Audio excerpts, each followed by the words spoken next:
బోట్లు చరిత్ర, అభివృద్ధి మరియు ప్రస్తుత స్థితి.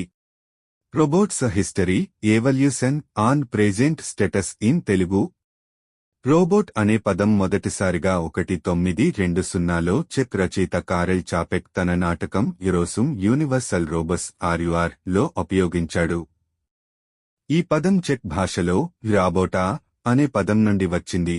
దీని అర్థం కష్టమైన పని లేదా బానిస శ్రమ.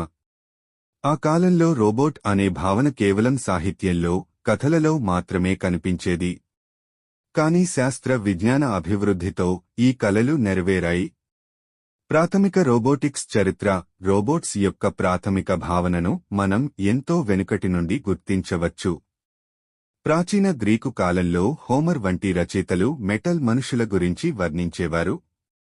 భారతదేశంలో కూడా వ్యాస మహర్షి రాసిన వైమానిక శాస్త్రం వంటి గ్రంథాలలో స్వయంచాలక యంత్రాల ప్రస్తావన ఉంది.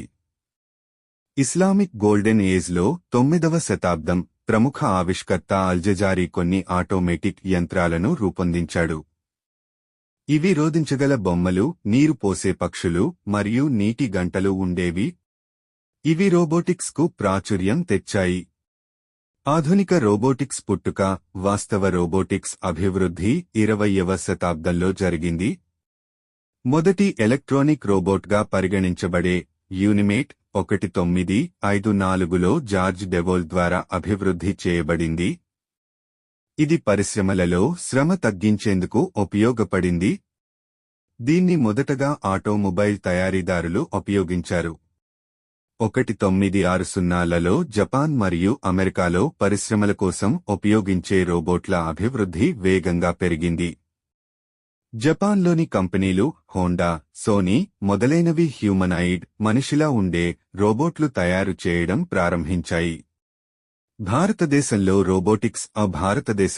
రోబోటిక్స్ రంగం 21వ శతాబ్దంలో వేగంగా అభివృద్ధి చెందింది. ఐఐఎస్సి వంటి సంస్థలు రోబోటిక్స్లో పరిశోధనలు ప్రారంభించాయి. ఇటీవల డిఆర్డిఓ మరియు ఇస్రో కూడా రోబోట్ ఆధారిత పరిశోధనలు చేస్తూ ఉన్నాయి. చంద్రయాన్లో ఉపగ్రహాలను నియంత్రించే యంత్రాలు కూడా ఈ రంగపు ఫలితాలే. ప్రస్తుత పరిస్థితి.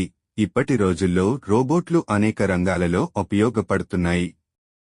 పరిశ్రమల్లో పనులను తక్కువ సమయంలో పూర్తి చేయడం, వైద్యరంగంలో శస్త్రచికిత్సలు చేయడం, దావించి సర్జికల్ సిస్టమ్, సైనిక రంగంలో గుర్తింపు మరియు టార్గెట్లను నిర్దేశించడం, ఇంటి ఉపయోగాల కోసం వాక్యూమ్ క్లీనర్లు, సహాయక రోబోట్లు.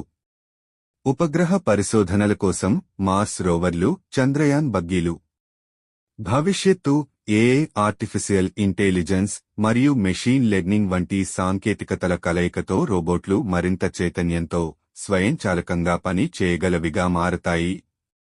భవిష్యత్తులో మనం ఇంటిలో, కార్యాలయాలలో, రహదారులపై, ఆసుపత్రుల్లో రోబోట్లు సహజంగా కనిపించే రోజులు చాలా దూరంలో లేవు. సంక్షిప్తంగా, రోబోట్లు మానవ జీవన శైలిలో విప్లవాత్మక మార్పులు తీసుకువచ్చాయి. భవిష్యత్ ప్రపంచంలో మనతో పాటు ఉండే సహచరులుగా మారే వీలుంది.